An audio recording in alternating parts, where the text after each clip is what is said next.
আসসালামু আলাইকুম সম্মানিত দর্শক, নিশ্চয়ই সবাই ভালো আছেন। বাবলু লিজু রেসিপিতে সবাইকেই স্বাগতম। সবসময়ই থাকে সুস্বাগতম। এই যে সকালবেলা চা খেয়ে নিয়ে রুটি আর ডিম পোচ খেয়ে নিয়েছি, তারপর চা। তারপরে এই যে কিছুটা বেরেস্তার মতো পেঁয়াজ করে কিছুটা তুলে রাখলাম, কারণ যদি কোনো ভর্তা বা কিছুতে দরকার হয়, বেশি করে পেঁয়াজ আসলে আমি দিয়েছি। পেঁয়াজ অতিরিক্ত খাই আর কি।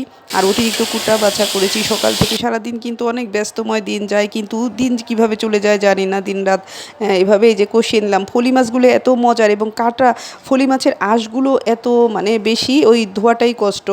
ফলি মাছের আঁশ কখনো বটি দিয়ে না ছাড়িয়ে আসলে চামচ দিয়ে ছাড়ালেই খুব সুবিধাজনক আমার মনে হয়। তারপর আলুগুলো আগে কষিয়ে একটু নরম করে নিয়েছি। তারপর এই যে কাপড় চোপড় সব ধুয়ে শুকিয়ে নিয়ে আসলাম। সব সময় প্রায় সময় তো দরকারি হয়। তারপর টমেটো দিয়ে বেগুন দিয়ে খুব ভালো করে কষিয়ে মাছ রান্না করে এত মজার। ফলি মাছের ভিতরে যে মেটে থাকে ওটা আরও মজার, খুবই মজার ফলি মাছটা। মাশাল্লাহ, ধনেপাতা কুচি দিয়ে শেষে নামিয়ে নিয়েছি। আলহামদুলিল্লাহ।